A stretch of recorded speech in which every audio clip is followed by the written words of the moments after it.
I think the fact that you're a hopeless mess is very refreshing. It moves me. This is Rebooting the Beast, a podcast in 2 parts. I'm Matt Molinaro. And I'm Ann Burke. In the first episode, we review an original piece of media, and in the second episode, we discuss the reboot. And so this is the reboot of Bewitched. Bewitched. Bewitched. The theme song from Bewitched. I still can't find it. Oh, really? I'm so mad. I know it exists. They play it in this movie. Oh, yeah, they do. Yeah. You're right. Oh. Anyway, so this is movie. 2005, starring Nicole Kidman, Will Ferrell, a pairing I never thought I would see on screen. Correct. And perhaps never wish to again. And Kristen Chenoweth was in this. Shirley MacLaine? Yeah, Michael Caine. Jason Schwartzman? Wait, that was Jason Schwartzman. Oh my God. A lot of big names in this movie. Yeah. I remember when I was watching the title sequence thinking, like, this is a really surprising cast. Yeah. David Alan Grier. Oh, yeah. But he was such a small part in that. I know. I remember when I was looking through the cast before we watched the movie, it said on one of the resources that Elizabeth Montgomery and Dick York and a couple other characters made some sort of cameo. And I was like, how is that possible? It's 2005. And then I was like, oh, it's like a stupid TV show playing in the background. Yeah, on the screen. Ugh. You don't get to say that that's an uncredited video. Give me a break. Honestly, that's shameful. Me. I was like, I'm 90% sure she had died before this movie was made. Oh, yes. I remember it on A Good Night very clearly. Yeah. Oh, my God. They brought her spirit back. They brought her spirit back in a projection.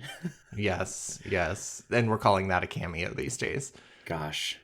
This had you seen this movie before? I know I think you said no, right? No, I hadn't.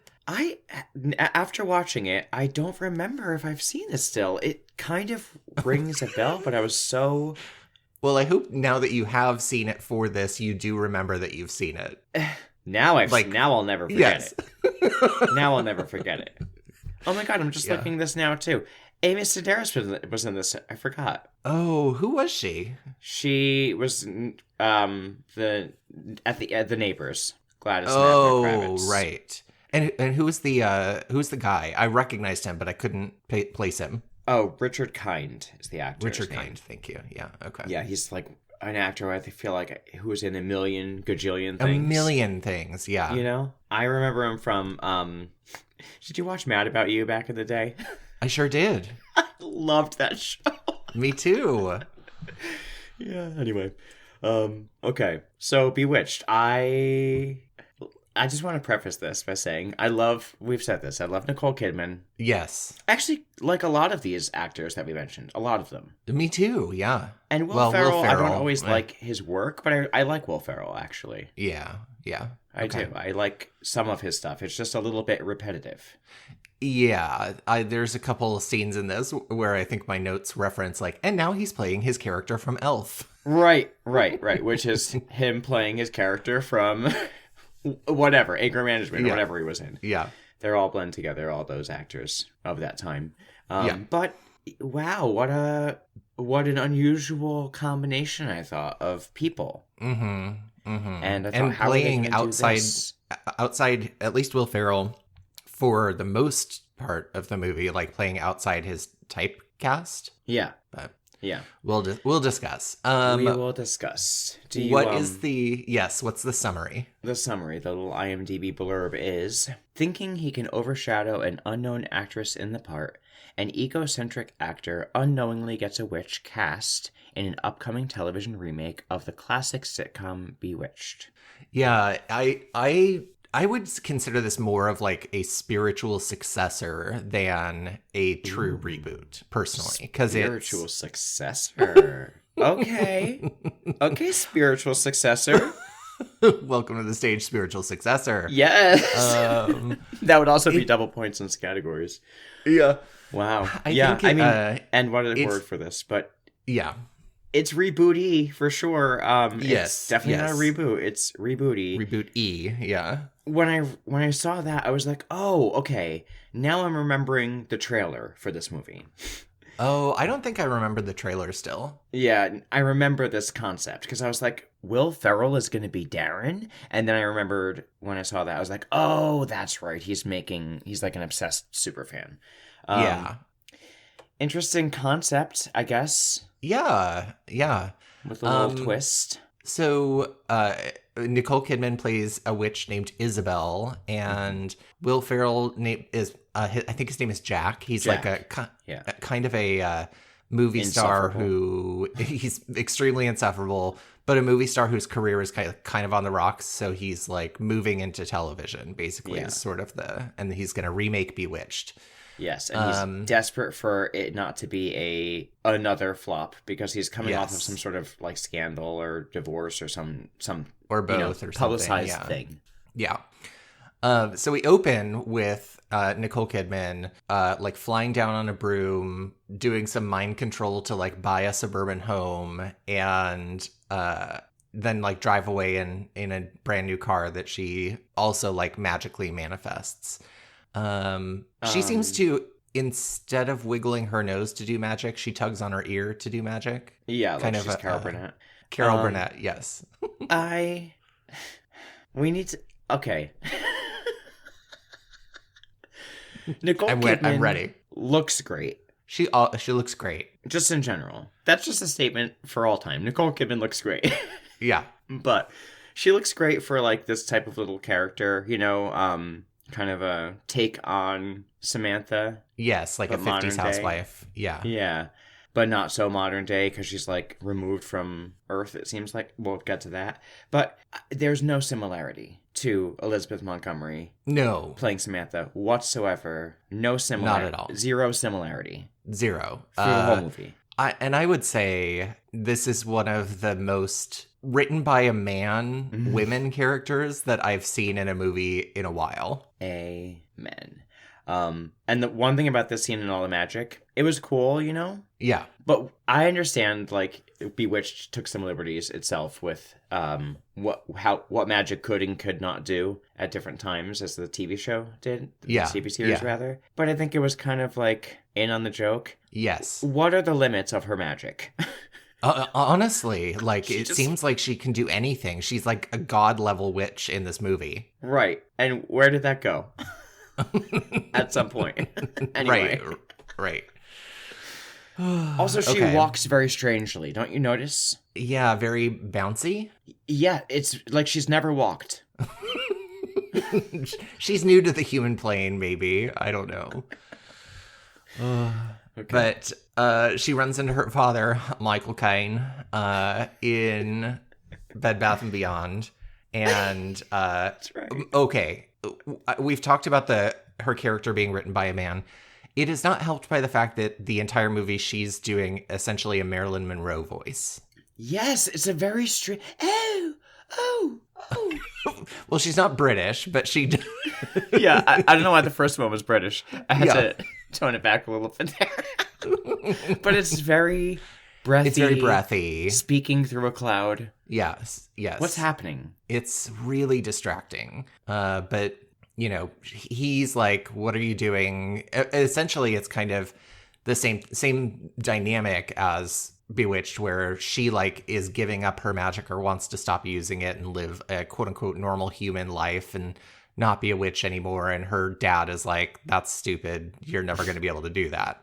Yeah. And in this one, she is doing it just because, she feels like it. And you think, oh, okay, I guess they're like, not making it contingent on like doing it for a man. But like the next word out of her mouth is, I want to do this, and then I want to find a hopeless mess who needs me. Yes. And I So want to just argue kidding. about paint. Yeah. She just didn't find him yet. Yeah.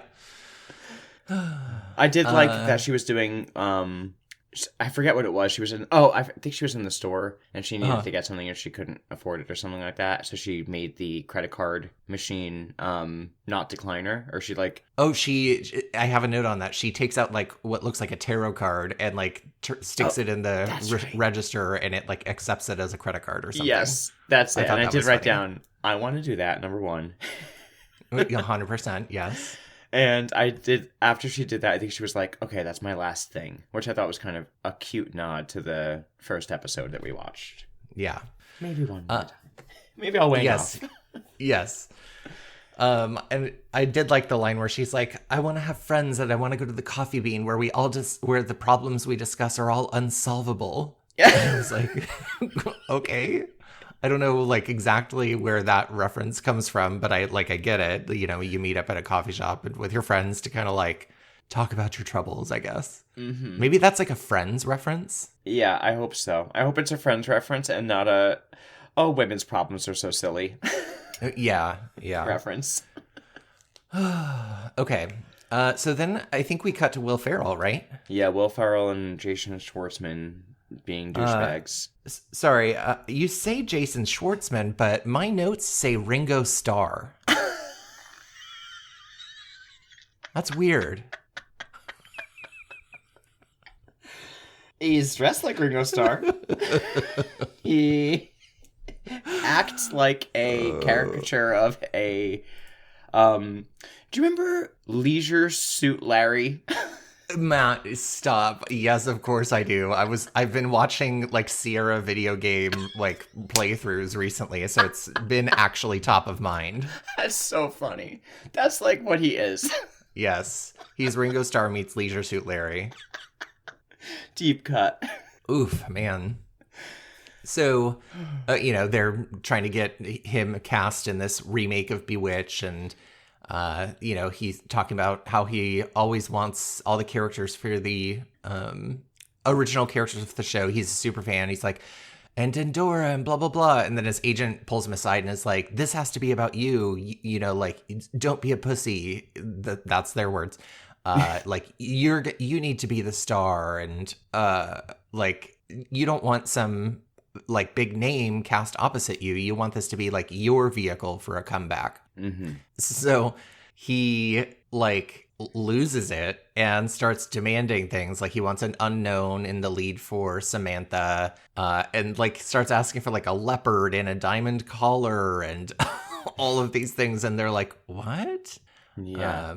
They're like, oh, sorry. He slipped into Will Ferrell. Right. Exactly. He slipped out of character for a second there. Oh, yeah.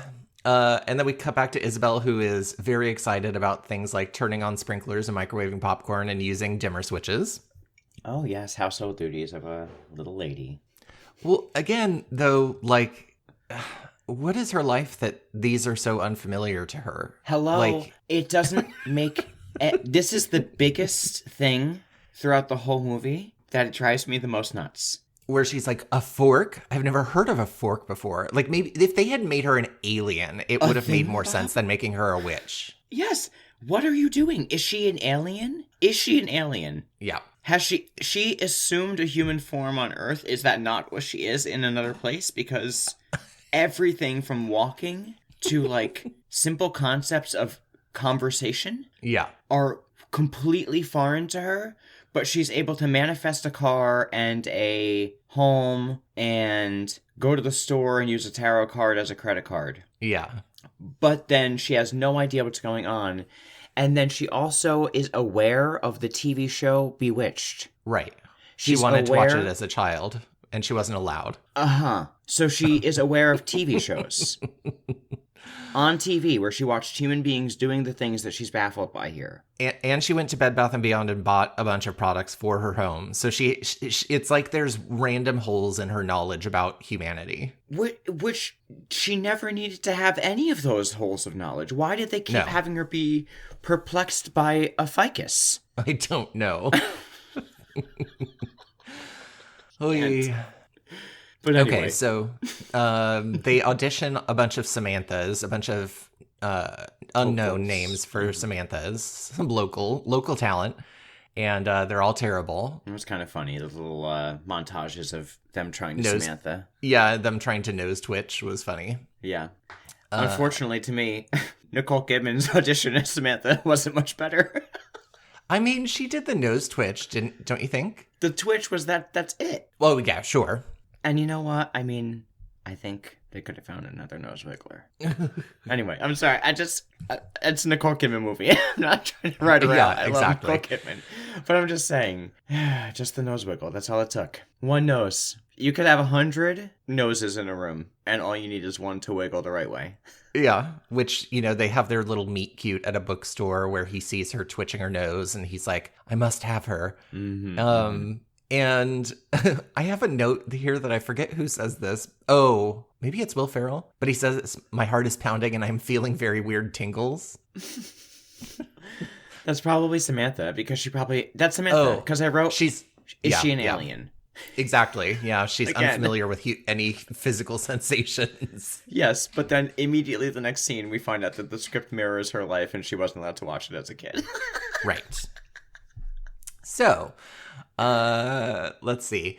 He asks her if he wants to be on a television show, and he says he's very wealthy, and I'm about to prove it to you by taking care of this bill for $2.48. I thought that was kind of funny. Yeah. He's like, you can snap your fingers and have anything, which she's like, oh no, I'm trying to stop that. Like, I can do that right now, and I'm trying to stop. But I like how she's sorry? Is that when she's doing it for like the group of people? Like he's like showing her off? No, this is still at the coffee shop where she says, I think the fact that you're a hopeless mess is very refreshing. Right. It moves me. Yeah, that was my opener. I really liked that line. I thought that was funny. Me too. Okay, this is so gross though, because at the end of the coffee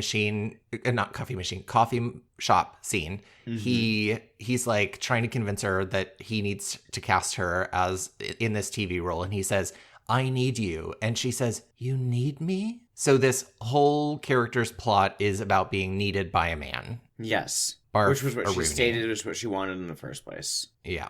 And a hopeless mess. That's why. Yeah. So they audition her. It is kind of rough because, again, she's newly human and strangely literal. And I made a note here. I was like, this would never happen because a movie would only cast you based on how many Instagram followers you have in this day and age. And she would have never heard of Instagram. Exactly. Maybe she would have been able to wiggle her nose and make herself an Instagram superstar if she could figure out how to use a darn phone. What? A phone? What's that, doohickey? Huh? Fingers? We also meet our neighbor, Kristen Chenoweth. Yes. Who is she's not fun necessary. in the movie. Yeah, but not necessary. No, not really. Oh, okay. And listen to this big old fucking plot hole. Nicole Kidman tells her, I'm going to be Samantha in Bewitched. Kristen Chenoweth's next line is that the one about the genie? And then she says, no, Bewitched, the one about Samantha. And she goes, oh, I watched it every night. You just asked her if it was the one about the genie. Right. And it's called Bewitched. Bewitched. What is this writing?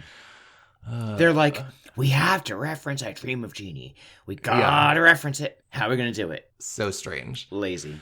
They jump up and down like 12-year-old girls for some reason. And she tells her that she's falling in love with her co-star Will Ferrell and says my father would never approve. And suddenly he's there and tells them that Bewitched is an insult to their way of life and gives her a speech. And she says it's not the same Bewitched you remember and blah, blah, blah, blah, blah. Mm-hmm. They show a quick scene of, I think, Will Ferrell watching the episode that we watched. Yes. Which I was like, oh my God, that was me. Yeah. Laughing that hard at that scene. In bed. Yeah. We get a little scene where they do a press release where they introduced her as Samantha and Shirley MacLaine as Endora. Mm-hmm. But the news reports of him being cast as Darren are not so kind. People are like, oh, Flop Tina Will Ferrell is being cast as Darren. Who would have thought after coming off of such a stinker scandal as his last movie kind of thing. Yeah, it reeks of desperation. Yes. So he is, again, nervous about not being the center of attention. So the next scene we get is the Bewitched theme song intro with the cartoon animation. But they cover up Samantha's face through the entirety of it and make it only all about Darren. Yeah, even Endora is kind of an afterthought in it. Yeah, it's Like, so ridiculous. yes, it's very self-centered. I do like that the Shirley MacLaine's character, I think it's Iris, I forget. Something Yeah, like I that. think it's Iris. Iris. So Iris as herself, not as Endora, always forgets Jack's name, which I thought was kind of like a fun thing. And then at one point he's like, "Oh, it's just like our characters," and she's like, "No, I just don't know. I just don't really care for you very much." Yeah. I love Shirley MacLaine. Yeah. We've seen her in 2 movies randomly now, and I know. That's very strange. Very strange. So See.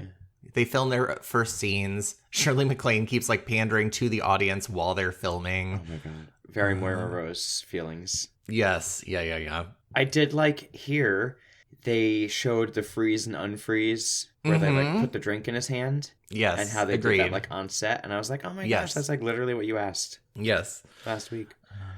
And this is where Isabel overhears the producers and Ringo Starr and Will Ferrell talk about how like she doesn't even really have a part and she hasn't even had any lines so far. She's just kind of like there. And they call her pathetic, and it's pathetic that she has a crush on Will Ferrell, and she realizes she's just being used. And then she has this, okay, Matt, please tell me if I'm totally losing my mind here, but we cut to a scene of her talking to Kristen Chenoweth and this woman who is somehow involved in the production of the movie who has never been named or shown up until this moment, but is suddenly part of the like girl crew on Samantha's side. Yes. This girl. Who was she? She is Mousy librarian character 465. But she was like never introduced or like connected to them at all before, right?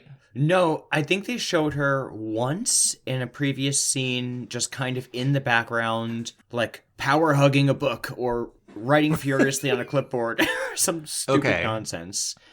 And then all of a sudden, she is like the third Geppetto. Yes, and especially even stranger than that, she's part of this now little group of girls. She is also apparently homicidal because she says, like, we could electrocute him. There's tons of wires around here. Oh, yeah. Well, N, don't you understand? Don't you get it? Every time there's a group of 3 girls, there's the ditzy one with Kristen the Chenoweth. cool popular. Yeah. And then we have the edgy one. Uh-huh. She's got to be edgy. She's got glasses and she has a short haircut. It's brown hair. It's not blonde. No. She has books in her hands. At all times. She wears button-down shirts and vests. Yes, and apparently dreams of murdering people. Yes, of course. Of course. She's but so Yeah. multifaceted. What's her name? We don't know. We don't know. Exactly. And we never will. But somebody asks, what would Samantha do? And that's apparently empowering to Nicole Kidman. So she just starts using magic everywhere, which I'm like, you do still know that there's people around you, right? But she's like setting things on fire and makes the coffee machine explode. Yes. And she makes him act terribly, like makes him repeat his lines in Shakespearean and then in Spanish and then like in a Valley Girl accent and then like a baby. And then there is a scene that I do like where the dog is supposed to like in the scene choose between Darren, aka Will Ferrell, and his ex-girlfriend. But Isabel magics it and makes it jump up into her arms instead. And then her homicidal writer friend hands her a line and says, if it happens again, say this. And of course she magics the dog to jump into her arms again and says, thank God you didn't have a Great Dane. And everybody laughs and laughs and laughs. And so I was like, okay, I'm kind of liking this a little bit now. I like that she's sort of taking control in the situation. I don't like still that she's so like obsessed with Will Ferrell, but her kind of being in charge was fun for a minute. Yeah, I like that. I like that they show like Shirley MacLaine's character like kind of notice that something is going on with her. Yes. And you get suspicious, you know. Here's the thing about this, though. What the hell is Nicole Kidman's character's motivation? Because she can't figure it out. No, the audience can't. Nobody can. She just said what would Samantha do, and that made her emblazoned and ready to like powerfully like tackle this character that she's previously said was like she couldn't watch as a child, so she just recently has any interaction with this from like maybe watching an episode. But now she has like encyclopedic knowledge of the show. She also didn't care about this job at all in any way, shape, or form. Her only motivation for coming here was to like get a guy, I guess. Correct. But now yes. She's offended that she's not getting enough time on the show, and that is somehow motivating her. Right. And now she cares about being on the show because she now has a concept of being on the show and contracts and all that kind of stuff when she doesn't understand how to use a sprinkler system. A hairbrush? A dimmer, a light switch dimmer, yeah. It doesn't make any sense. It does not make any sense. None of this makes any sense. So I loved that she was like, okay, I got this line now. But like before, she wouldn't even have had a concept of someone feeding her a line. She would have been like, what's this piece of paper? Do I eat it?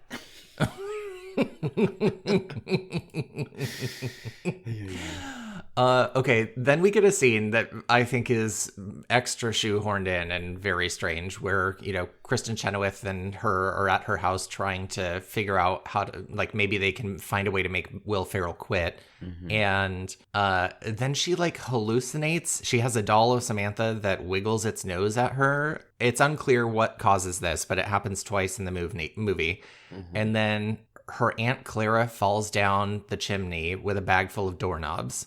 Which I think that's a character from Bewitched, isn't it? Yeah, it's definitely a character. It's her. She has an Aunt Clara, and that's what she had was the doorknobs. But what is going on though? So So is she really from like was she in Bewitched? Was Bewitched based on her? What's going on here? She just randomly has an Aunt Clara that also comes down chimneys and has a bunch of doorknobs. I guess so. Does every witch have that? Is that a witch thing? Yeah. Did Bewitched steal that from witch culture? Possibly. And then they decide that they're going to do a hex on him. And for some reason, this magic requires a cauldron and everybody to be in witchy costumes and to dance around under a gazebo. Whereas before they could change, like, mind control realtors into giving away free houses with just a tug of the ear, this one requires a Stevie Nicks performance, a 4-part Stevie Nicks quartet.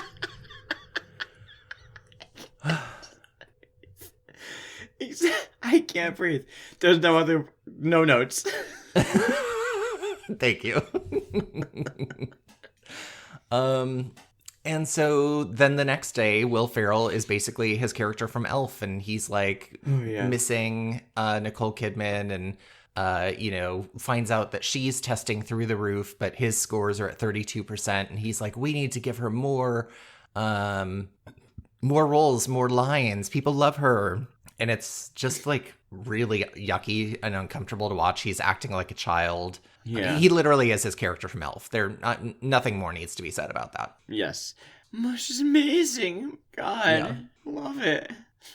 And let's see. There's like some stuff where his dad shows up and flirts with Shirley MacLaine. And Will Ferrell just tells Nicole Kidman he's coming over for dinner tonight, and she's kind of like getting what she wants because she wanted his love and attention, and he seems to be giving it to her now. Mm-hmm. But she is kind of like charmed by how nice he is to her, and they go out to dinner, and they're like bonding over the fact that they were both homeschooled, and they play the witchcraft song in the background. Yes. Cute. Yeah. Bewitched, bothered, bewildered. Mm-hmm. Yeah. Oh, that's right. Yeah, that's right. And they also bonded because their parents are both hippies.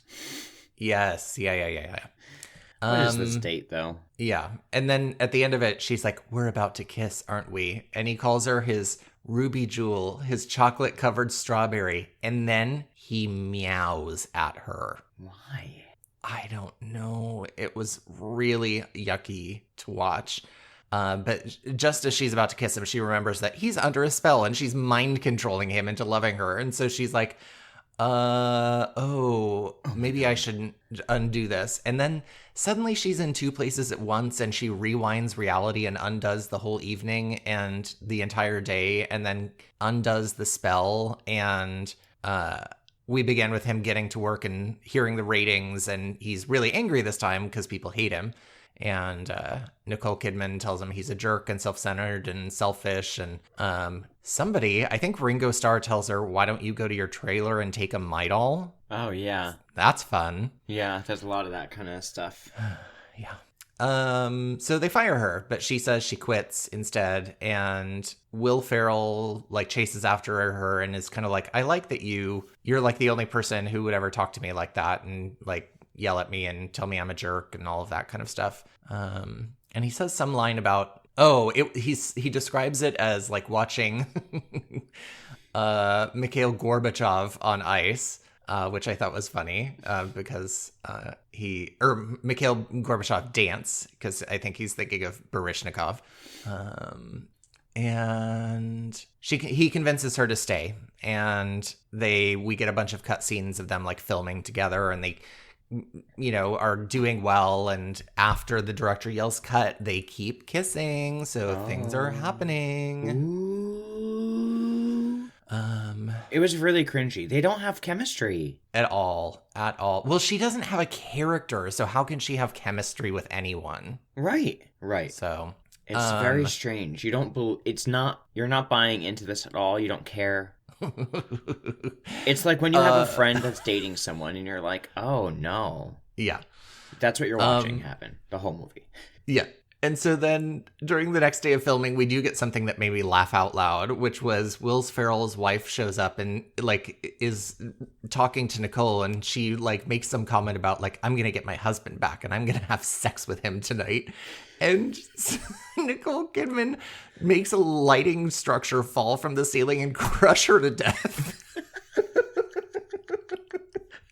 And then she goes, well, maybe that was a little extreme. And so she rewinds time again because she is an all-powerful god. And now she can rewind time. Yeah. So she just, again, and then she mind controls his ex into saying like, well, first she repeats, they like call back to the very first episode of Bewitched where she's like, I can't, could I? Maybe I will. And she like has a fan blow her wig off and all of the stuff that kind of happens to Samantha does to Darren's ex in that first episode of Bewitched. And I thought it was kind of cute that they're both named Sheila. Yes. Yeah. And then she mind controls her into signing the divorce papers and moving out of the house and moving to Iceland. Yikes. I mean... Seems a little extreme. Yeah, I mean, she could mind control this woman to sign a divorce paper and move out and go to Iceland. She could have just mind controlled someone to write Will Ferrell out of the script. Yes, exactly. Or mind controlled him to leave. But that required a Stevie Nicks performance. Well, and so what's so mind-blowing about this is she didn't even want this job to begin with. Right. So, like, what does her character want? It is so murky and, like, lazily patched together. There's no motivation. They just wanted to do some Bewitched stuff. Yes, exactly. So they have like a little dinner party, wrap party, and Will Ferrell gives her a toast like to a woman who would never trick me into thinking she's something she wasn't. And Nicole Kidman is like, oh, maybe I have to tell him the truth about being a witch, and she thinks she's going to, and her father advises her against it, but she thinks she should. And this is where we find out that Endora, that Shirley MacLaine, is actually a witch in this real life of the movie. Yeah, Iris is a witch. Yes, she casts a spell on a waitress that Michael Caine is flirting with, and then, of course, when Nicole Kidman tries to prove that she's a witch to Will Ferrell, she like does little parlor trick type things, like she gives Ringo Starr a mustache, she makes an umbrella appear, and he's like, "Oh wow, I didn't know you were an amateur magician." And then she like puts them on all the TVs, and everyone thinks it's some amazing trick for the party. And then finally, she pulls a broomstick out of her purse, an expandable broomstick, and starts flying around. Yeah. And he freaks out. Yeah. You have a comment? She pulls out a retractable broomstick thing. And then the proof isn't just like her flying off. She has to like swoop down from off camera like a flying monkey. And, like the Wicked Witch from Oz, yeah. Yes, like bucking at him. Yes. What? Yes. Who is this woman?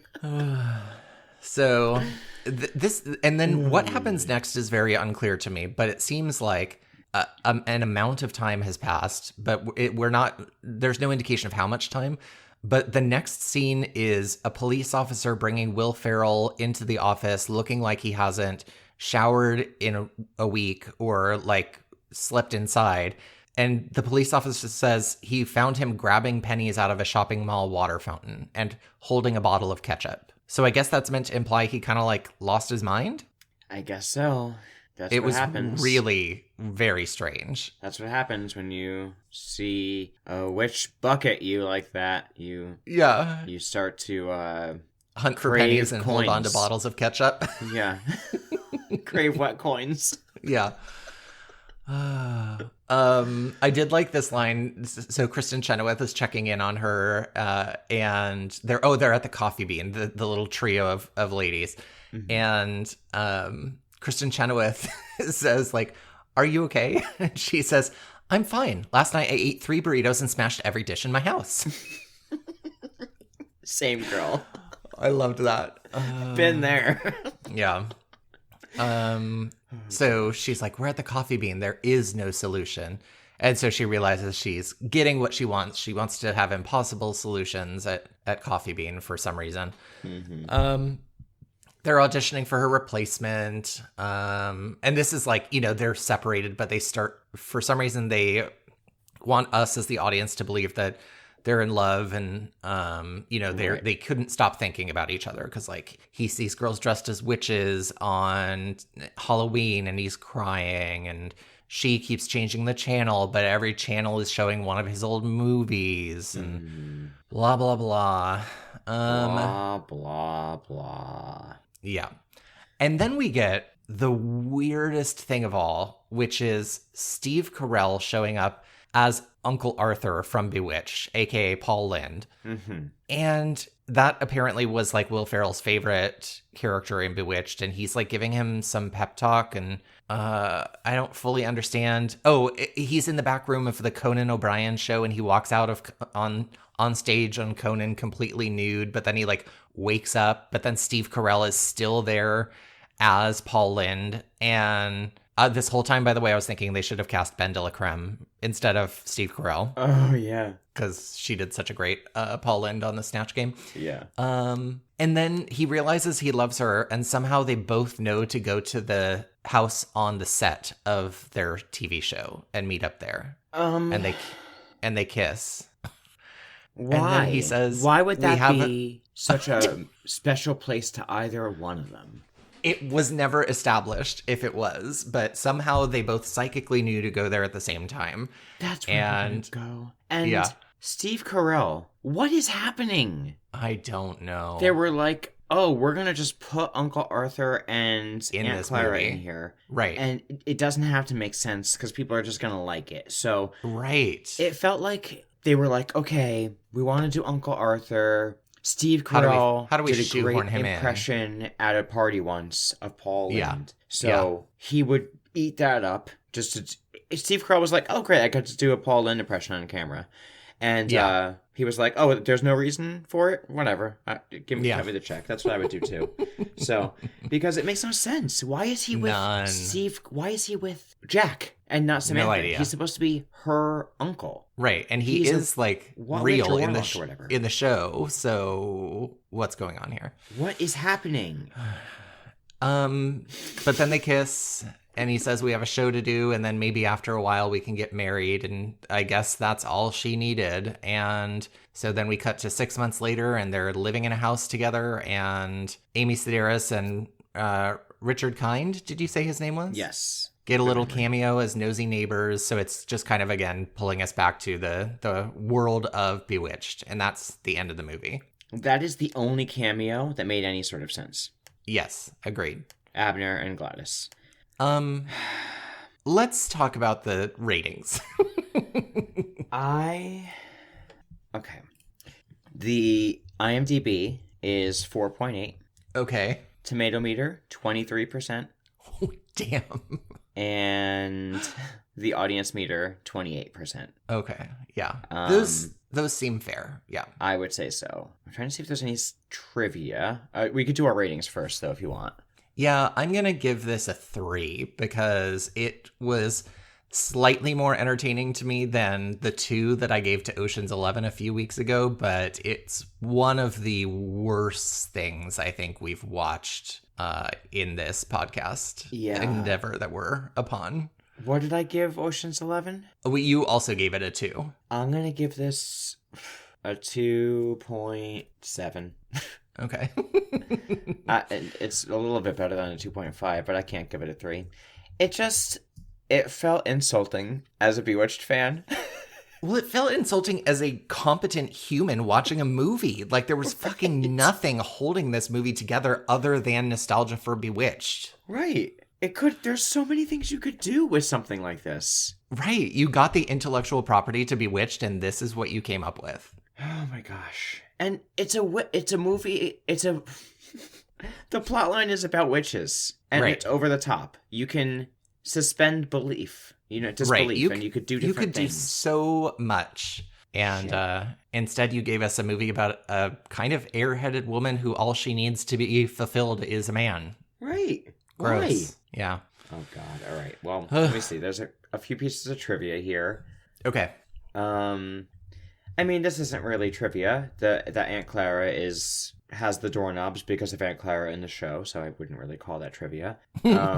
Christian Chenoweth's part was written specifically for her, it says, because Nicole Kidman was a fan of her performance in Wicked, the musical. Oh, okay.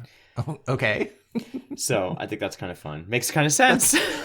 That's like saying we cast, Holly Marie Combs because I like Charmed. She's a witch. Like, what are you talking about? Right. It makes a lot of sense why it felt like her character is kind of just written in.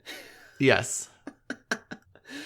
Oh, it was supposed to be Jimmy Fallon was thought of as the character for Will Ferrell at first, it says. Oh, I could see that. I don't know how you feel about Jimmy Fallon. I vacillate on him. I do too. But I think I maybe might have enjoyed that more than Will Ferrell. Yeah, I think it would have been more believable. He has a little bit more range as an actor, I think. I would say so, and I think he has like a little bit more of like a relatability factor. Yeah.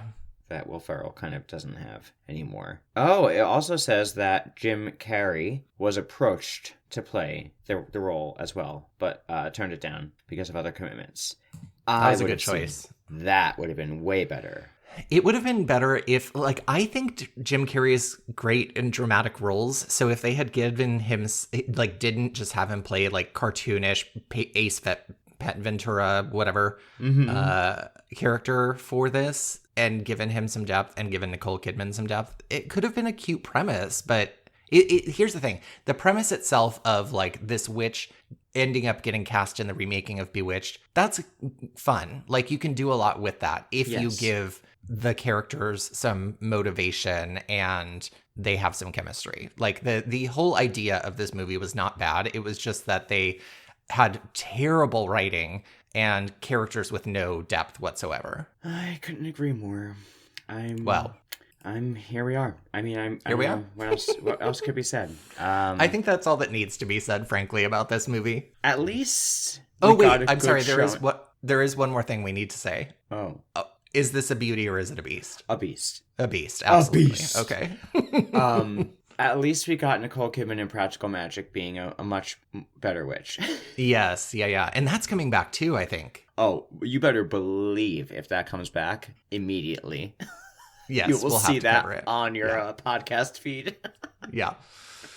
So, listeners, next week we are going to be covering a recommendation from a listener. Apologies, I've forgotten who recommended this to us, so we appreciate you, and we'll figure it out. But we are watching Suspiria, which Matt and I know absolutely nothing about. So this will be an endeavor for both of us. Yeah, I have seen it as I look for reboots for us to watch. I have seen it pop up on like recommended reboot lists. Yeah. But I've never really looked at it because I was like, oh, it's already on our list from our listener. So we will make sure to credit you in the by the time we actually do the episode. Yes. But yes, stay tuned next week and you'll be hearing us do that. Yes. And in the meantime, if you would like to help us grow, the best thing that you could do is to rate and review this podcast on whatever platform you're using to listen to us on right now. Yes, and you're probably really popular and have a lot of friends, and I'm sure they would love to listen to our podcast, so you should tell them about it. And you can find us on social media. We love hearing from you. So follow, subscribe, comment, share, all that stuff. It's RebootyPod on Instagram. You can email us at rebootypod@gmail.com. Give us a recommendation. Let us know your ratings for the movies we're doing. That's right. And we also have a Patreon. It's patreon.com/nandmatt. You get bonus episodes every month where we do mostly movie reviews, but have a back catalog of some fun games that we've played. So you should check that out. And it's great. Yeah. And thanks so much for listening to Rebooting the Beast. See you next week. Bye.